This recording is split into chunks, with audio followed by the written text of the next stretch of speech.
Good evening, everyone. Today we are pleased to explore new opportunities in energy cooperation between Romania and Turkey. As both countries strengthen their strategic ties, the energy sector remains a key area for collaboration, offering prospects for innovation, investment, and sustainability. To provide valuable insight on this topic, we are honored to have with us Eugenia, Gusilov, an expert from the Romanian Energy Center. With her expertise, we will delve into evolving dynamics of Romania-Turkey energy relations and emerging opportunities that lie ahead in changeable world order. Welcome, and let's begin our discussion. Please, floor is yours. Hello, everyone. I'm very happy to be again with you, with TESPAM, and with the audience of TESPAM. For my introductory remarks, I will probably start by saying that what I will say today is not from the point of, let's say, a diplomat, an active diplomat, because the diplomatic corps are people who are very good at following instructions. So these are people that are on the ground, interacting, in contact with the authorities and with the authorities of the different, foreign states. So these are usually people who are very good at getting things done once they receive the instructions.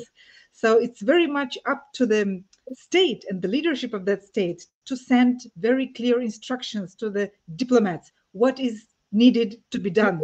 And then the diplomats take it from there, and they are quite effective at implementing and doing their part of the job.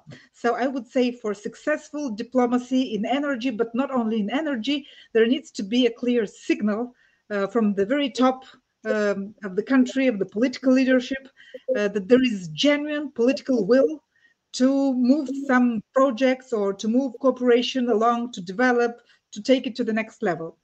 And then the diplomats will do their part. So from that point of view, but again, not speaking as a diplomat, I would say that the Romanian and Romania's relations with Turkey have indeed reached and gone to the next level. Our two countries do have a strategic partnership signed in 2011, but not much has happened with this strategic partnership, in the sense that it didn't quite live to the expectations in its first years. Later on, the Joint Economic Commission was created, but then it took 4 years for it to be for it to become operational. Yeah? Co-chaired by the Minister of Economy of Romania and the Minister of Economy of Turkey.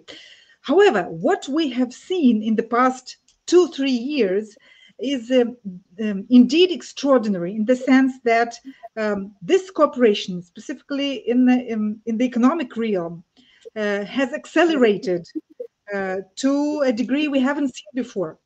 And we have very ambitious targets that both countries have committed to. For instance, we want to take the level of bilateral trade exchanges from 10 billion to 15 billion by this year, by 2025. Let's assume it's by the end of this year. And then further on to maybe 20 billion by 2030. $20 billion.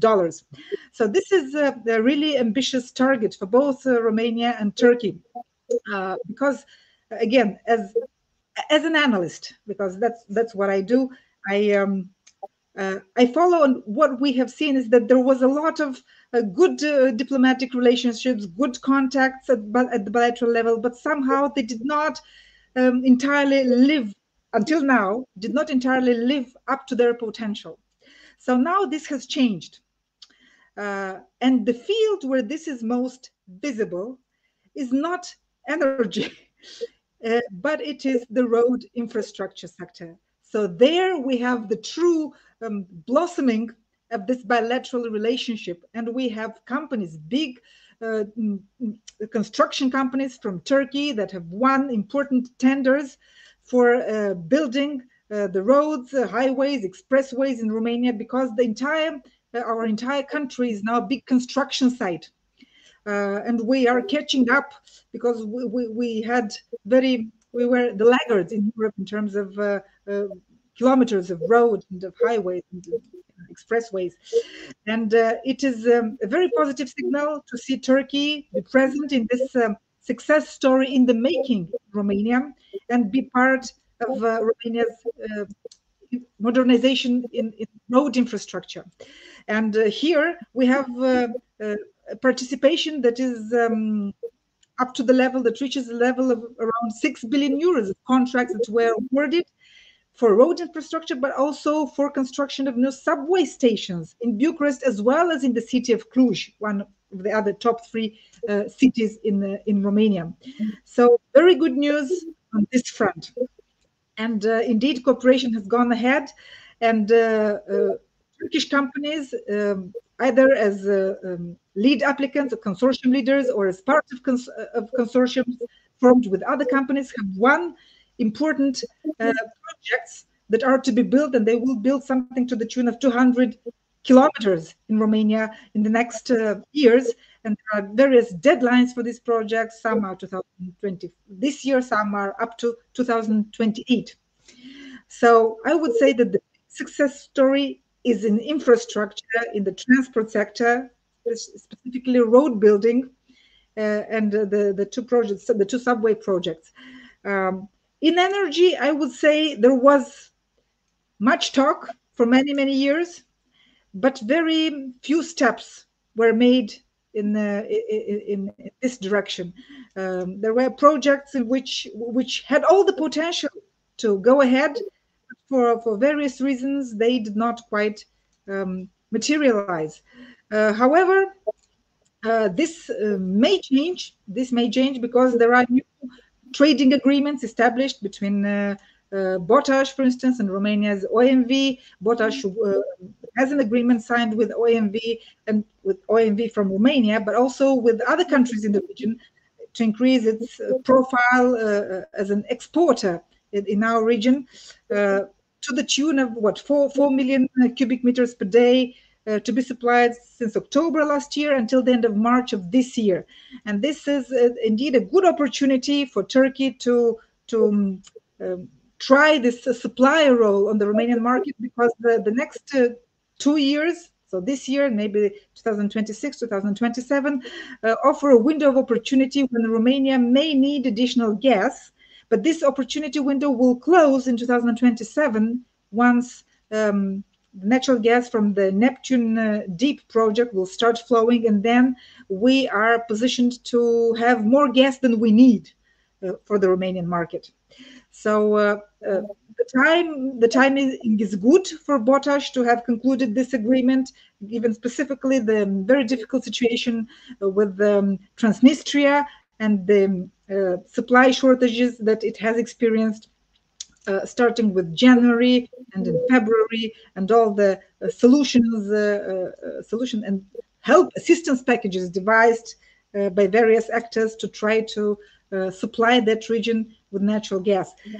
So it was, I think it came in handy, this agreement that was signed for last fall until the end of March of this year, specifically because we now also in Romania face some very cold days with extreme temperatures, which is very much different from what we have seen in 2022, 2023. So the past 2 winters, which were mild winters, we didn't see such low temperatures.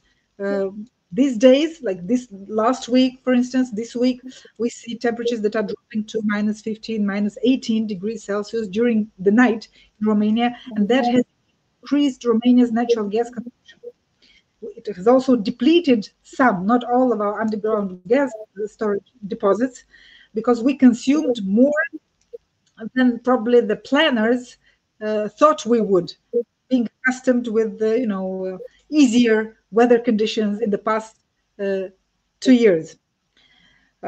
So all in all, I think the fact that in our bilateral relationship we've seen a breakthrough, and this breakthrough came in road infrastructure projects, and Turkish companies are present in Romania. Of course, the numbers here are different, and I've seen Turkish sources say 17,000 companies in Turkey present on the Romanian market, of which active about 4,000. But then I've seen Romanian sources that say there are 18,000 Turkish companies or companies with the Turkish capital that are present in Romania. So the numbers are not always the same, including the numbers that I've seen for the size of the Turkish community in Romania. Some say it's I don't know, 17,000, and others say it's 24,000 Romanian sources. For instance, the Romanian Ministry of Foreign Affairs says that it's a community of 24,000 people, but this is data for 2022. So aside from these discrepancies in numbers, I think we have a lot of things to be happy and glad about, in the sense that we have finally managed to break this point in which we were talking, memorandums were signed, but on the ground, we didn't see such big participation in let's say, in Romania's projects. And all this, of course, is due to the fact that we have all this money coming from Europe, from Brussels, the National Recovery and Resilience Plan, through the multi-annual framework for funding. And Romania has to use this money as fast as it can. So, of course, here only European companies and Romanian companies could not get the job done, given the tight deadlines and this framework that, you know, we have to do it fast. So all the help that we can get from Turkish companies is very much welcomed. I think personally that it would be, but it will require a new effort to replicate this success in the field of energy. And also energy, and they talk about the field of defense, because it's a pity, because both Romania and Turkey are NATO member countries. Both countries see and have the same risk assessment with respect to what is happening in our region. Both countries have the same position on the on Russia's aggression in Ukraine, in the sense that both countries support Ukraine in territorial integrity and sovereignty. And since we are both on the same page with this, I think there are a lot of opportunities for cooperation also in the defense sector that for some reason have not been also that much, how should I say this, grown, or they have not been monetized or developed. So there is work to be done, and I think there is enough space for cooperation also in the defense sector, not only in the energy one. With this, maybe I'll say that one area in which we should look more careful with, I mean, if we talk about the future and what we want to do together in terms of energy, I think, given the fact that in 3 years' time, so in 2027, the first molecule of gas from Neptune Deep is set to hit the Romanian natural gas market. And that will double Romania's natural gas production. So we will have more than we need. I think the opportunities for cooperation in natural gas are not that many. So I think both Romania and Turkey should expand their vision and look also at other fields in which they could work together. And here I would mention energy storage systems, because we are behind. And Romania does need significant additions of energy storage systems, because we have faced an increasing problem. And it was evident last year in summer, when we have had record high temperatures in July, and that put a strain on our on our electricity system, in the sense that people turned on their air conditioners, and we were not producing as much as we needed for consumption.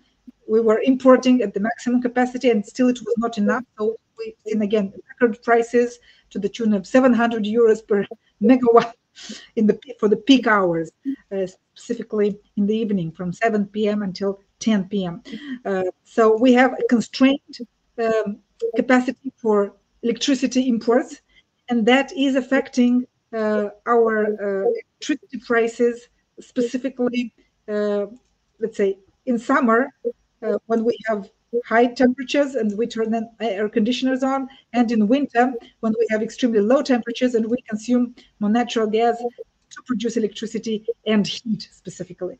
So these are the two vulnerable moments, and our energy system has shown that it is, I mean, there are cracks in our resilience, and these are the vulnerability points, the pressure points, and we cannot make up for this deficit with imports. So we need to increase our electricity import capacity, which is deficient between Romania and its neighboring countries, and we need storage system, domestic, internal storage system. So I think that project proposals that will focus on storage, that will add storage capacity, electricity storage capacity domestically in Romania, will be received with very much interest and are positioned for success, because this is an area in which we do not have nearly, not even the minimum that we need at the moment. So it's very, very low. So I think any project proposal submitted maybe by companies from Turkey in this area have chances to be successful and to attract even European funding. Thank you so much. It was actually like a sum of the current situation between Romania and Turkey, and it was really detailed plan and what kind of the opportunities two countries have for each other. Actually, a few points that I also wanted to ask you, like what role does Romania play in the U.S. energy security, and what do you think that, like, how can Turkey contribute this framework?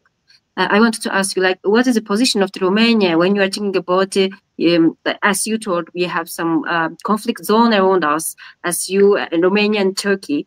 And also, it is also important way that the Turkey and Romania, as I think also, they are a strategic position, and also it will be effect on the U.S. energy security. So what do you think that, what position Romania have in this EU energy security, and do you think that Turkey also can support from this framework to Romania?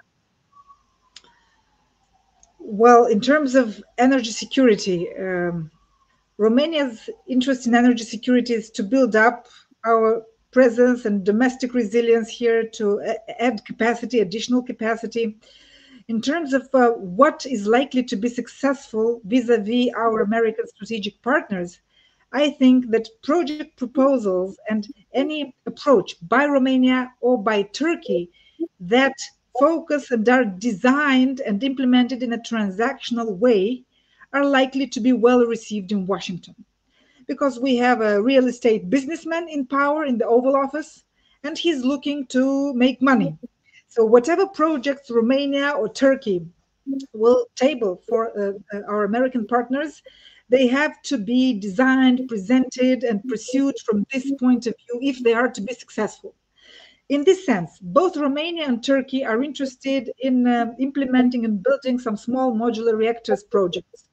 Again, maybe because each country has its own way in which you select, you pursue, you choose from the multiple technologies available out there, because the US is just one technology provider, and there are other countries who also want to export, who want to gain a share in the international market.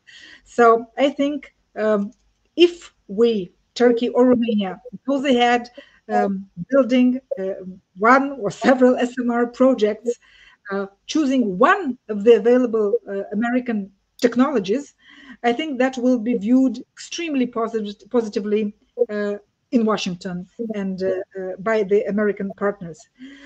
So what I think right now, specifically with the new president in office in the White House, that the time of diplomacy being all about words will be over. So diplomacy has its limits, especially with this president. We will need more concrete things, to keep the Americans still engaged and caring about our region. Otherwise, they will look for business opportunities elsewhere. So I think that should be our main focus. And like the Romanian Turkey strategic partnership that I have talked at the beginning, we have managed to put finally in the last 2-3 years some meat, some substance, essence on the bones of this strategic partnership. Because talking is necessary, meeting, discussing, having committees, and signing various documents, memorandums of understanding and of cooperation. But you cannot limit this cooperation if it's only paper signing and endless meetings that result in nothing. what's the use? What's the value of such a strategic partnership?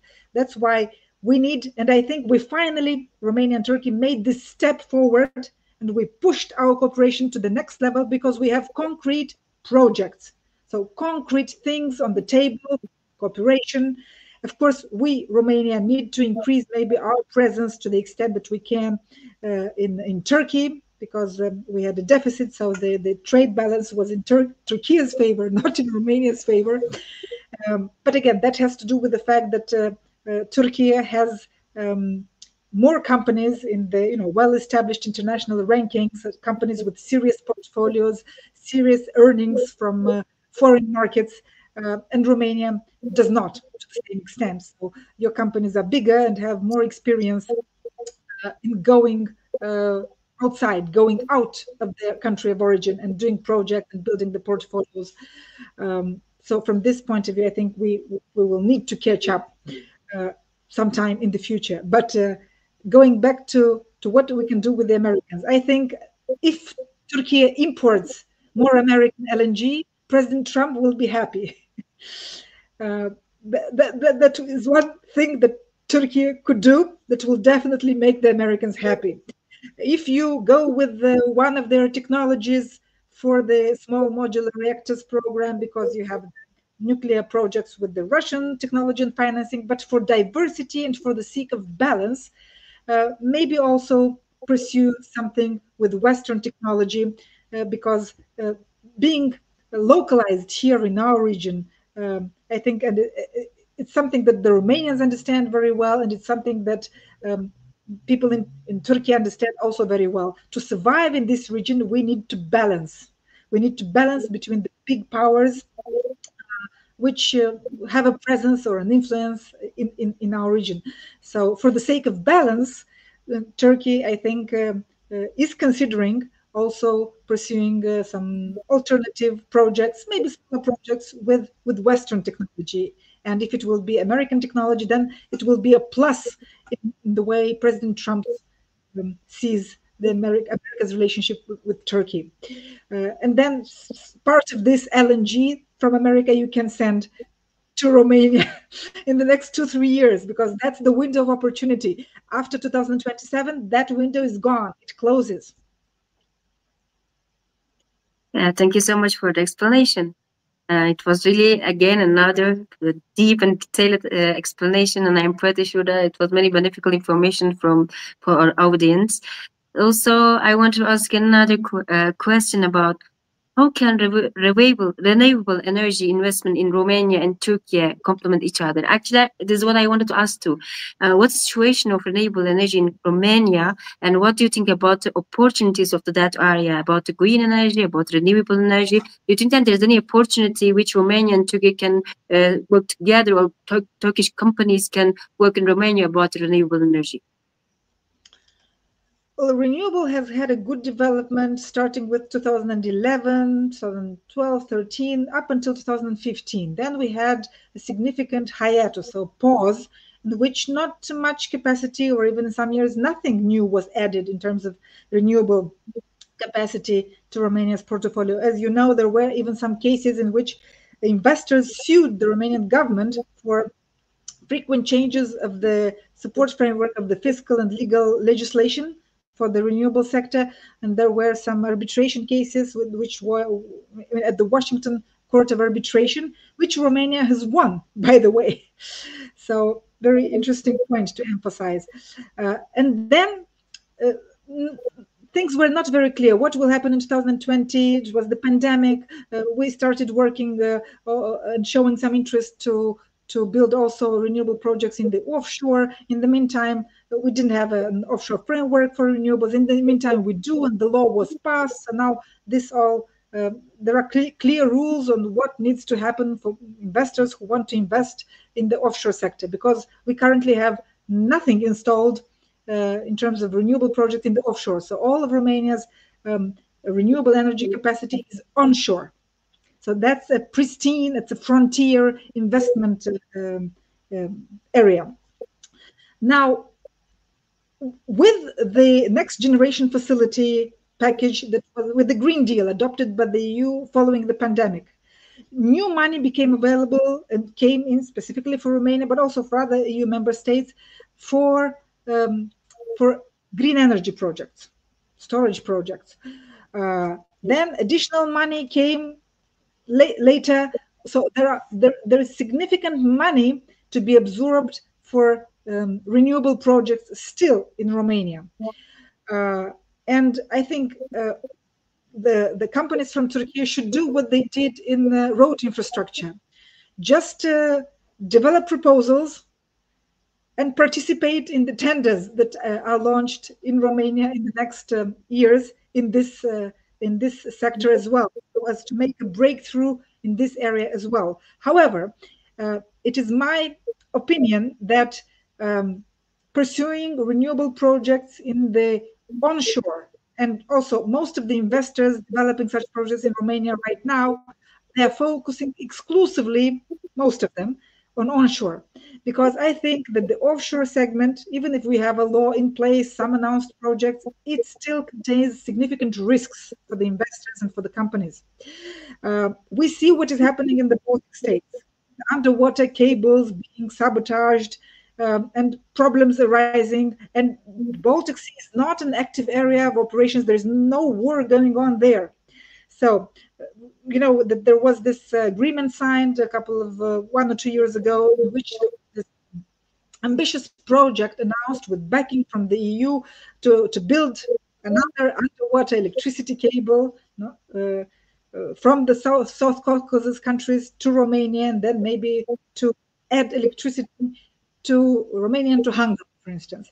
I am very skeptical of this project, because I think we should see first the active stage of the war in the Black Sea, for instance. It's too close to Ukraine and to the active area of operations. So any investor, even if you have a high tolerance for risk, and I know companies from Turkey are not risk averse, so they like risk and they are up for a challenge.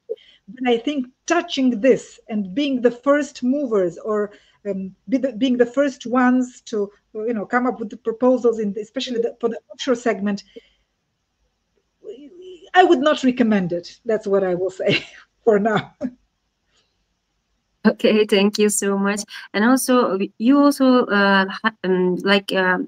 talked about nuclear energy way, like a roadway. Romania has different kind of the map about the nuclear structure and energy and politics, and Turkey now is going with a different kind of the plans. Can you just talk about how nuclear policy, energy politics are going on in Romania? You actually explained that it is going actually Western style. Like I think the funding and everything is coming from the West countries. So how is the nuclear energy situation, nuclear energy sector in Romania, and what will you recommend to Turkey about what kind of the roadmap maybe Turkey also can follow, like how Romania is doing? And also another question that I want to ask: do you think that about the nuclear energy sectors, there's opportunities for the next collaboration with the Romania and Turkey? As far as the nuclear sector is concerned, it's a strategic, extremely sensitive sector. And let's say our predecessors, the builders of the Romanian energy system, including those during communist times, initially tried to go and to pursue a Russian technology. That didn't quite work out. And then sometime in the late 70s, early 80s, they reoriented and they switched, the option, and pursued Western technology instead. And they opted for CANDU technology, so Canadian license and Canadian technology. And this is what we have right now installed, because Romania has only one nuclear power plant with 2 reactors, Unit 1 and Unit 2 at Cernavodă. We wanted for many years, too many years, to build 2 more. At first, the timing was bad, because we had the consortium, we had the potential off-takers, companies including from the industry, steel Mittal factory in Galați, and other companies from the economic sector, so potential consumers. But then the economic crisis hit of 2008. And nuclear projects, especially of this size, became too expensive for the very bad challenging economic times of the time, 2008, 9, 2010, 11. So the project fell through. It unraveled back then in that format. So one by one, the interested companies pulled out and said, we are no longer interested in pursuing the project, because they would have given money and in exchange taken off electricity for their own industrial use. That was the idea at the beginning. Then Romania tried to make these projects happen with Chinese funding. Also technology, because the Chinese also are licensed in Kandu technology, and they could have helped us on this front in the sense that they have built such reactors in China. But because it was China, 2013, a lot of reluctance, people, it created jitters. There was not too much, there was no familiar feeling. I mean, many, let's say, people in the various areas of the Romanian government were not that very convinced that it's the right way to go, with the partner from China. Nothing happened for about 7 years. Some agreements were signed, some memorandums of understandings were signed. So from 2013 until 2020, no concrete steps happened, just various documents and papers signed. Finally, in 2020, so the year of the pandemic, the then liberal government headed by Ludovic Orban, he said it explicitly, publicly, we no longer go ahead with the Chinese company. We cancel that agreement, and instead we will do the same projects with American funding. So other agreements were signed, and this is the plan that is in place and valid even now. So with financing from some of the American banks, they want to build Unit 3 and 4, which is a project that looks, it's a project that has had many obstacles, but things are finally set in motion, and they look like they will go ahead with the Western funding and backing. Also, there is the upgrade of Chernobyl Unit 1, but that's the traditional, the classical side of the nuclear. So the older generation, generation 3 of technology. But the future, also, Romania has chosen to go even for the generation, let's say, for the next generation, for the small modular reactors, Romania also has chosen to go with the Americans. Now, if you compare with how the Canadians have done it, they have done it completely different. Canada in 2017, brought together, organized a big consultation, which lasted about 2 or 3 years. They have analyzed very carefully all the small modular reactors technology that were on the market in various stages. Then they narrowed it down to some models, and then they chose, we are going with this and with that. And in Romania, nothing of the sort happened. There was no discussion, no public consultation, nor with the industry, nor with the potential consumers. So in Romania, it was a decision taken somewhere deep within the governmental structure by people we don't know and we haven't seen. No such analysis was presented as to why we're choosing this technology and are going ahead with this project, or some comparative analysis with the other options available on the market. So from this point of view, I think we did it the wrong way, because then you have to sell it to the public, and the public, when the public hears for the first time of such a technology, they say, but why haven't we heard of this before? Are we to be experimented upon? We don't know about this technology. So extreme skepticism. People are very jittery, especially after the pandemic, after the vaccines, which were at the time experimental. Yeah, we were the first, let's say, generation people to immunize ourselves with the mRNA vaccine. And in Romania, the population was extremely skeptical. About half of the population did not vaccinate. And this is the avenue on which also skepticism towards new technology, including in nuclear, including towards small modular reactors. This is the same avenue and the same crowd, the same people that were vaccine skeptics. They also are against small modular reactors. So because you have to win public opinion, I think Romania did a mistake for not engaging early on, educating the public, raising awareness, telling them that look, there are proven technology which was built in large-scale power plants, and this is just a miniaturized version. It's easier to control the risks. There are improvements following Fukushima in the design of these small modular reactors. There are other countries that already have operational reactors, China and Russia, and the West as a whole is behind with developing, prototypes and first of proof concepts in this specific area, small modular reactors. What we now have is this project, and Romania has chosen, committed politically in the official documents to go ahead with it, and we're going ahead with it.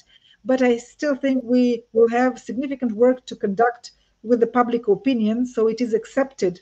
So it's not only the difficulty of putting such a project in practice from a technical point of view, economics, financing, but also winning the hearts and minds of the skeptical Romanians, which will be, I think, a bigger battle than the technical side of the project. Thank you so much for the detailed answer. And also, we have one more question. It's about the Black Sea region and Black Sea region energy resources. What do you think Romania and Turkey can have a collaboration about the Black Sea region resources? And do you think that Turkey and Romania can lead like an energy cooperation for peace for the Black Sea region? Do you know that like Ukraine and Russia war is also was one of the most problematic issues for energy in the Black Sea region? So do you think that Turkey and Romania energy cooperation, not just for energy, for any side of the cooperation, can have a result, can lead the better places for the Black Sea region pieces? What do you think about it? Or do you think that like they can have some ideas or some new projects for make the Black Sea region less dependent on other big powers? That's a great question. First, I would like to emphasize the stark contrast between how Romania went about developing its newfound natural gas reserves, Neptune Deep. So discovery first made in 2012, and only in 2023, the decision was made that we're going ahead, and so we lost about 10 years, 11 years doing nothing. And then only now we have these 4 years, and we want to see first production in 2027. From this point of view, the story in Turkey's case was completely different. You remember, it was still the pandemic, August 2020, when the announcement was made that Turkey has made a commercial discovery of natural gas in the Black Sea, Tuna 1. And then in 3 years, already, the production was put in place, gas is flowing. From that point of view, I think that the difference cannot be starker between how slow Romania has moved and how fast Turkey has moved. So from the point of view of understanding and having a proactive business-like attitude, from having political will and speed, full speed ahead, Turkey has moved much better than Romania did on this front. So I think, with all modesty, I think Turkey cannot learn anything good from Romania in this respect. Romania was just lucky to discover the gas first. But when you look at the capabilities to operationalize it, to put it in production, I think it's Turkey that showed us and taught us all a lesson on how it should be done when you indeed want to pursue such a project, when you want to put gas into production, when it's indeed strategic for your country. You don't waste time like Romania did. Now, going back to the question of what we can do going forward, I think an area of potential interest in the future could be ways in which the Black Sea countries can cooperate in developing the Black Sea resources and marketing them. Because the proximity markets, so our respective national markets, and then the markets of our neighbors. This is the natural organic market for selling this gas. You don't have to devise and to think about how you will sell it or send it very far away, right? So first of all, supply and satisfy the demand of our respective markets. So whatever natural gas Turkey will produce will go to the Turkish market and will decrease the imports from other countries or from the countries you don't want to import from. And the same case in Romania. Our excess will go, I think, primarily to our neighbors. And I think first and foremost about Moldova. So probably the Romanian gas discovered in the Black Sea will cover the entire consumption of Republic of Moldova, which is not big. It's about 1 billion cubic meters per year. Now, what will happen with the other excess gas, if there's any left? Well, I think both Turkey and Romania should consider, and I'm making a case for this, selling whatever volumes they have additional, not used on, domestically in their markets. They should consider selling it maybe to Ukraine. Well, Bulgaria, Hungary, but we know Hungary buys gas from Russia, and they are addicted to this gas. The majority of their volumes come from the Russian Federation. But I think Romania and Turkey do have an interest in maybe using the current gas infrastructure to supply in reverse whatever volumes are left unused locally. We could supply it, and the biggest market would be the Ukrainian market, even if it's in a war situation right now. Yeah, actually, that was, as you told, I also think that collaborating on gas storage and pipeline infrastructure is one of the main topic it can be, as you told. But do you think that there is any project is going on, or any two countries talking about this kind of the project, like about the gas storage or about pipeline infrastructure? There is any news like that Turkey and Romania will have a project like that, or they are thinking, or they are dealing on that? I don't know to what extent that is the focus right now. I know Turkey wants for gas from various producers to land in Turkey and to resell it. That much we do understand. We know Ukraine wants to store the gas, and Ukraine has the #1 biggest underground gas storage capacity in Europe, right?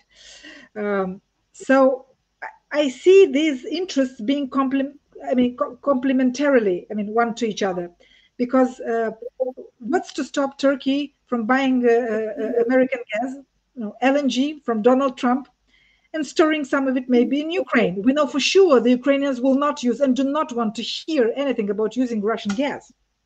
So if you can provide some guarantees of origins that this gas is not Russian, because they would want to see that, it can be either stored for the time being or even sold for the use of Ukraine, because it will take a while for Ukraine to rebuild its infrastructure, destroyed energy infrastructure above ground.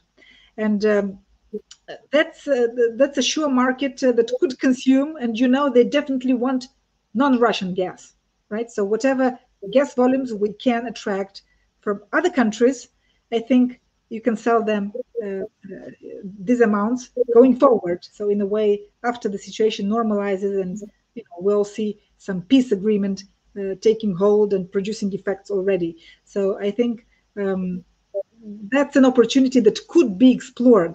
But again, so I think more a synergy between Turkey's interests and Ukraine's willingness to make use of its underground gas deposits, more than a synergy necessarily. And Romania could join such an initiative, but Romania will be so focused on making things happen with Neptune Deep that I think Romania will not be the main driver of this. So I think here a Turkish-Ukrainian cooperation can play more the role of an engine of such a project idea than Romania. Romania will not be in the driving seat for this,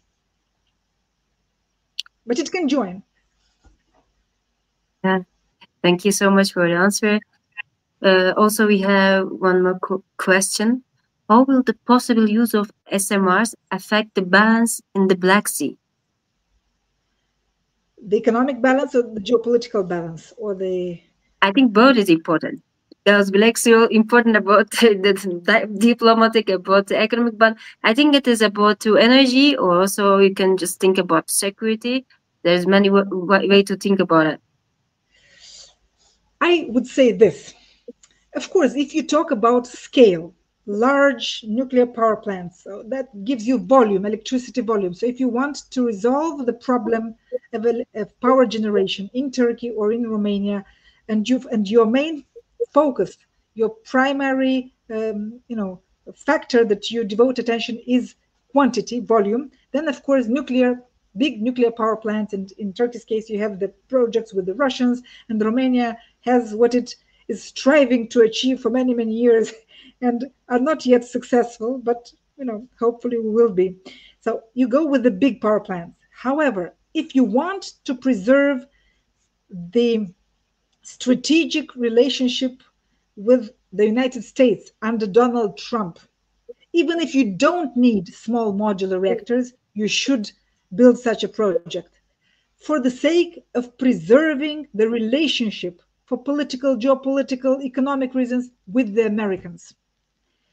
Basically, what I'm saying is that even if you don't need it, I would say we should do it, because this is how we put meat on the bones of economic cooperation with the Americans, and we give them a reason to protect us politically, militarily, from a geopolitical point of view, in case the balance in the Black Sea gets deteriorated even more than it was in the last 3 years, and Russia becomes even more aggressive. So we need to give the Americans, our NATO partners, because I want to emphasize this, we're dealing with an extremely transactional US president. He is not beholden to values, ideals. He doesn't care. All that, the liberal era in the American foreign policy is over. So we need a business-like approach, and we need to give them a reason to protect something here in Turkey, in Romania. And the thing that will get this, how we can achieve this, is by having this cooperation, and the small modular reactors are one way to do it. Thank you so much. Last one question that we have about the hydrogen economy. How's the situation about hydrogen technologies and hydrogen production and trade in Romania? And do you think that Turkey and Romania can cooperate on this topic about the hydrogen production and trade? Hydrogen started really well during the pandemic. So the best years for hydrogen, and everyone was so excited, a lot of optimism, a lot of hype, many would say, countries working on their hydrogen strategies. All that has changed. And in the past 2 years, we see more skepticism. We see some projects being canceled. So things are not going quite as we would have hoped on the hydrogen front. Some investors are going ahead, others have canceled projects. So in terms of Romania, I have said from the very beginning that we are not a country with deep pockets. So we need to be choosy. We cannot do everything. So I recommended we focus on using hydrogen and pursuing green hydrogen in industry and in transport. Romania ended up being less ambitious. So initially, Romania wanted to be more ambitious, but then it adjusted down its targets for hydrogen in public transport, for instance, or in passenger vehicles. So I think, again, because, and I will be blunt, we currently as a country have a leadership problem, a political will problem sometimes. For some reasons, luckily, we managed to unstuck ourselves, and our cooperation with Turkey started to move in a direction, because it was not so, flourishing. If we are to move on other fronts, hydrogen included, I think Turkish companies should take the lead, should take the initiative with this. Now, Romania is very not proactive as a country. We are more a responsive country because of the quality of our leadership, people in power, in positions of power. But they will, probably are more likely to say yes to something that another country or another company is the driver for. Then if that puts a more burden on us to develop this project, to find financing, to this, to that. So I think the recipe for success here is for the Turkish companies to do what they have done in the road infrastructure sector, to be much more active, to find the right partners, to build consortia, to talk with various stakeholders in the industry, in the transport sector, and for the companies in Turkey to be the first violin in this, right? So not, and the Romanian company to be maybe the Romanian local partner, but right now there is more skepticism on the market with respect to hydrogen. So it doesn't mean that projects cannot be done, but somehow the enthusiasm is not as it used to be 4 or 5 years ago. Thank you so much for the answer. And it was our last question. Thank you so much for separating your valuable time for us and giving this valuable information about the profile of the two countries and how we cooperate. And I'm, as you thought, I agree what you say until this time, and it is really great. I'm pretty sure that it's a great opportunity to cooperate with each other for these two friendly country, and I'm pretty sure that these two countries can develop and can stabilize to peace of this region, and also can let, as you told, can let the many new cooperation with the other countries. And thank you so much that you explained it to us with every view, and I hope we can have you again in our other programs, and we can have the chance to listen to you again. Well, it's been my pleasure, and I hope we find the courage on both sides and the political will to translate the diplomatic openness and the political contacts into real concrete projects, because ultimately this is how you measure the success of diplomacy and of good neighborly relations. Yeah, thank you so much, and good evening to our audience, and good evening to you again. See you soon. Bye-bye. The same.